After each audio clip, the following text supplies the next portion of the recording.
Olá pessoal, bom dia! Já aqui com o nosso cafezinho do dia, ó.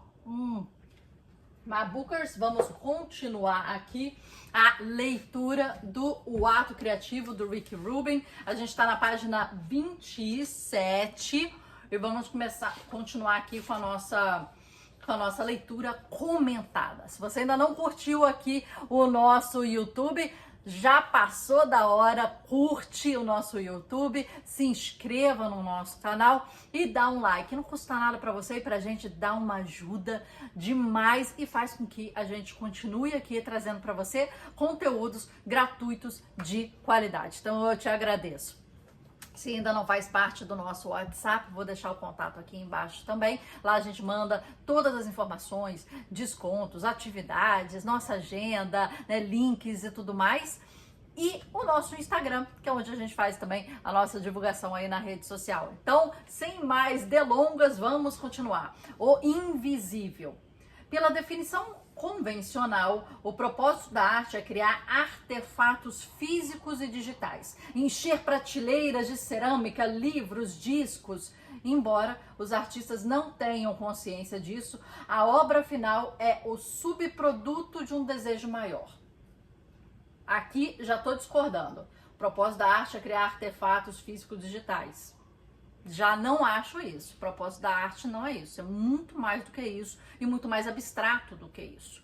É ser uma ferramenta de mudança, de esclarecimento, de impacto, de potencializar o pensamento, muito mais do que criar cerâmica.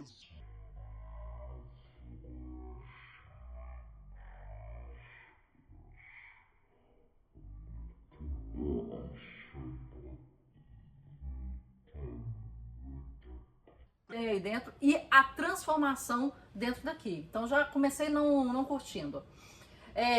Não criamos para fazer ou vender produtos materiais.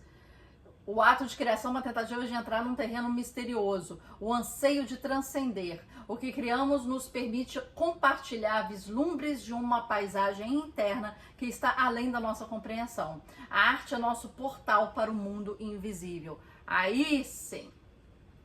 Sem o componente espiritual, o artista trabalha com uma desvantagem fundamental. O mundo espiritual oferece um encantamento e um grau de abertura da mente que não se encontram na frieza da ciência. O mundo da razão é estreito e cheio de becos sem saída, enquanto o ponto de vista espiritual é ilimitado e atrai possibilidades fantásticas. O mundo invisível não tem fronteiras. A palavra espiritualidade pode não reverberar naqueles que lidam principalmente com o intelecto ou que associam a palavra à religião organizada. Se você preferir pensar em espiritualidade como simples crença na conexão, tudo bem. Se escolher considerá-la o mesmo que a acreditar em magia, tudo bem também. As coisas em que acreditamos têm uma carga, quer sejam comprovadas ou não. A prática da espiritualidade é um modo de olhar o mundo em que você não está sozinho. Há significados mais profundos por trás da superfície. A energia que cerca você pode ser aproveitada para elevar a sua obra. Você faz parte de algo muito maior do que aquilo que é possível explicar. Mundo de imensas possibilidades. Tirar proveito dessa energia pode ser incrivelmente útil em suas realizações criativas. O princípio funciona com base na fé, em acreditar que se comportar como se isso fosse verdade. Nenhuma prova é necessária. Quando trabalha num projeto, você nota coincidências aparentes que surgem com frequência do que a aleatoriedade permitida, quase como se outra mão guiasse a sua em determinada direção. Como se houvesse um conhecimento interno que embasasse gentilmente seus movimentos. A fé lhe permite confiar na direção sem precisar compreendê-la.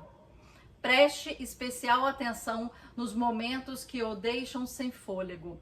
Um belo pôr do sol, uma cor de olhos em comum, uma música emocionante, o projeto fascinante de uma máquina complexa.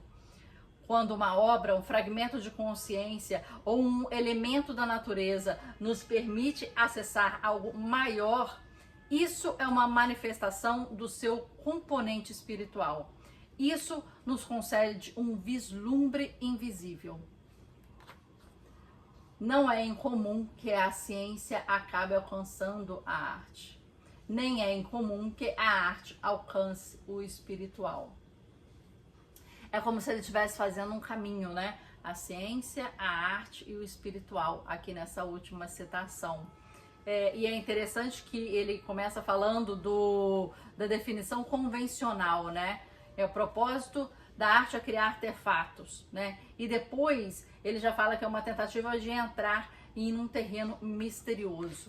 Em um terreno misterioso que a gente não vai conseguir definir, a gente não vai conseguir entender, e a gente vai entrar e sair dessa vida, na verdade, com muito mais perguntas do que respostas, sempre. A arte, quiçá, é uma tentativa de responder ou de apenas tocar em alguma dessas perguntas e respostas. São tentativas com fé, né? Tentativas com esperança de apaziguar algumas mentes e alguns corações, mas sem a pretensão de dar a resposta certa. São lentes das nossas visões, de visões de grandes pensadores, de grandes artistas, grandes sentidores do nosso mundo. E quando a gente sente o mundo, muitas vezes é muito difícil exprimi-lo em palavras. Mas se você um dia sentir a mesma coisa, você vai saber que aquilo é o certo, aquilo é o caminho, aquilo é o horizonte que você tem que seguir, por sentimento, e não por descrição, e não por conceito, e não por alguma ordem maior ou alguma lógica, mas por intuição, por inspiração, por sentimento.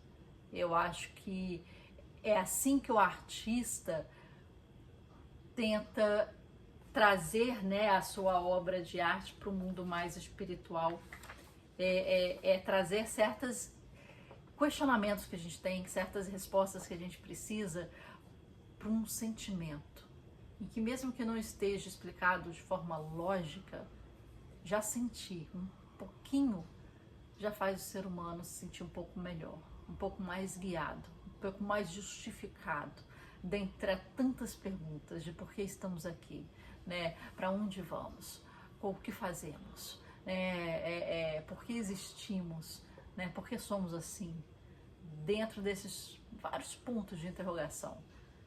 Às vezes palavras lógicas não são a real resposta que a gente precisa, mas sentimentos. E os artistas vêm para, de repente, traduzir,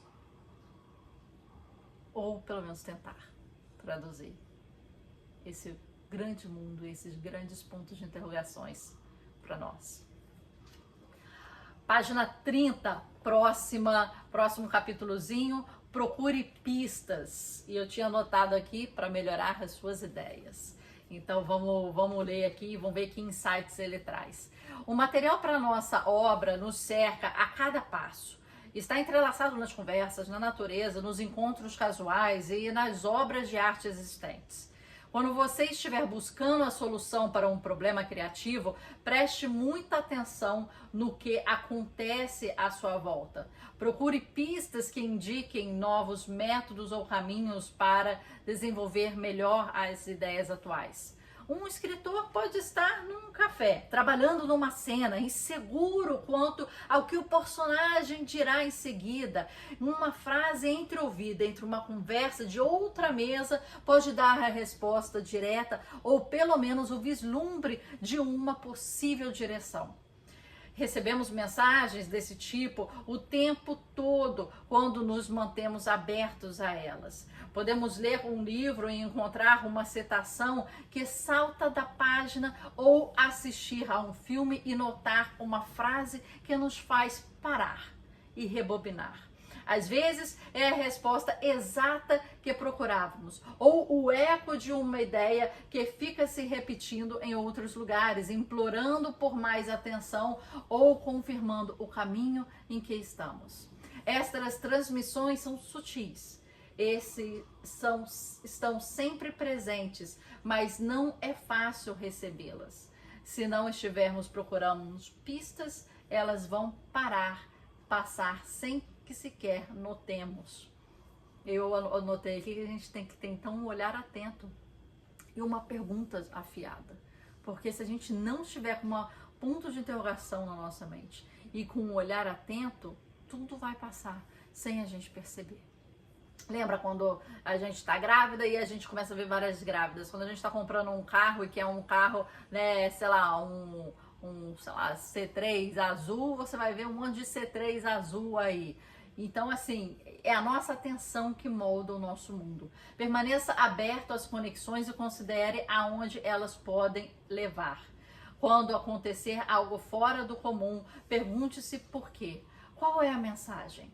Qual poderia ser o significado maior? Esse processo não é uma ciência. Não podemos controlar as pistas nem ordenar que se revelem.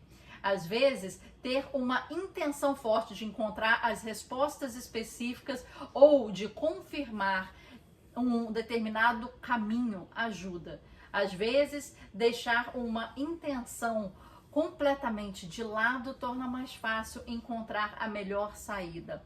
Uma parte integrante do trabalho do artista é decifrar esses sinais. Quanto mais aberto você estiver, mais pistas encontrará e menos esforço terá de fazer. Talvez seja capaz de pensar menos e começar a confiar nas respostas que surgem dentro de você mesmo. Você pode imaginar que o mundo externo é uma esteira rolante com uma torrente de pacotinhos que não param de passar. O primeiro passo é notar que a esteira rolante está lá. Então, qualquer momento você pode pegar um desses pacotinhos, desembrulhá-lo e ver o que há dentro. Um exercício útil pode ser abrir um livro numa página aleatória e ler a primeira linha com os seus olhos encontrarem. Veja de que modo o que está escrito se aplica à sua situação. Qualquer relevância que isso tenha pode ser obra do acaso, mas aceite a possibilidade de haver mais em jogo do que o mero acaso. Quando meu apêndice se rompeu, o médico que fez o diagnóstico insistiu que eu fosse imediatamente ao hospital para fazer cirurgia de emergência. Disse que não havia alternativa. Entrei numa livraria próxima. Sempre na mesa, logo na entrada, estava o livro do Dr. Andrew Weil. Peguei-o e o abri. O primeiro trecho de que meus olhos encontraram dizia: se um médico quiser remover uma parte do seu corpo, ele disser que ela não tem nenhuma função, não acredite. A informação que eu precisava me foi disponibilizada naquele momento e ainda tenho meu apêndice. Quando se apresentam, as pistas às vezes lembram o delicado mecanismo de um relógio em funcionamento. Como se o universo cutucasse você com pequenos lembretes do que está a seu lado e quisesse lhe oferecer tudo de que você precisa para cumprir sua missão. Aí, falando do relógio que ele fala, né, se você deixar o ponteiro, né, parado, né, e pensar numa hora, ele vai acertar no mínimo 2 vezes. Né? Se você colocar 2, vai acertar em 2 da manhã, em 2 da tarde, em 14 horas. Então, mesmo um relógio quebrado e parado num certo ponto do ponteiro, ele acerta 2 vezes. 2 vezes 24. Né? Então, a gente tem que saber olhar E eu acho que isso é uma das coisas fundamentais para o artista, na verdade. É através dessas lentes, é através desse aparelho óptico que a gente vê o mundo de uma forma um pouquinho mais sensível, mais delicada, de outras perspectivas. E é a partir do treinamento do olhar que o artista se potencializa, que o artista fica cada vez mais potente em sua mensagem. E aqui quando ele fala isso, né, e ele colocou aqui logo no início, né, se não estivermos procurando pistas, elas vão passar sem sequer as notemos. E eu coloquei aqui olhar atento, e eu tinha colocado aqui procure pistas para melhor ideias. Então, e no início ele já começa falando em tudo quanto é lugar, na sua estante, na sua roupa, né, no seu cabelo, tudo isso é material, tudo. O ar que a gente respira, que a gente não vê, tudo que tá aqui na minha frente. Eu tô vendo uma outra estante de livros aqui na minha frente, eu tô vendo um quadro meu aqui na minha frente, com velas, com reflexo de mar, né? Todo, quem não conhece o meu estilo de pintura, eu sou pintora, espatulado, tipo um pontilhismo, mas eu chamo de tracilismo. Então, com diversas espatuladas ricas em tintas e mais de 10 tipos de azuis diferentes, e coloca velas ao mar. E eu tô olhando para cá, eu vejo meu ateliê, eu vejo um farol, eu vejo árvores, eu vejo uma noite estrelada lá, Van Gogh, todos com a minha técnica. E para ter essas inspirações, eu olhei pro básico. Eu olhei, no meu caso, paisagens do dia a dia, paisagens em livros, paisagens que eu ando, paisagens que eu sonho, e eu observo. Tá ali a minha atenção, né? Mas onde está a sua atenção? Para onde estamos olhando e com que lentes estamos querendo ver esse mundo? Porque o nosso mundo é feito a partir do nível da nossa consciência e da atenção do nosso olhar. E se você quer expandir o seu mundo, suas possibilidades, é a partir daqui que você expande. Não é a partir de outro local. É expandindo a sua mente. Procure por aquilo que você percebe, mas ninguém mais vê. Tá aí o seu diferencial. Se você um dia quis ser um super-homem, uma super-mulher, poderes fantásticos, é isso. Observe o que ninguém mais vê. E esse é o diferencial de grandes artistas, que observam uma borra de um café, que observam uma mancha, que observam um sentimento, um olhar atravessado e entende o que está acontecendo com aquele ser humano. Esse é o artista, que percebe o que ninguém mais vê e o que ninguém mais tem paciência para ver. Pessoal, ficamos por aqui na página 34 para a próxima leitura de amanhã, nessa leitura comentada do nosso segundo livro aqui que estamos lendo aqui no canal, de forma gratuita para você. Esse livro do Rick Rubin, que é uma das figuras mais fantásticas aí da área da música, produtor musical, trabalhou com grandes e grandes nomes musicais, né?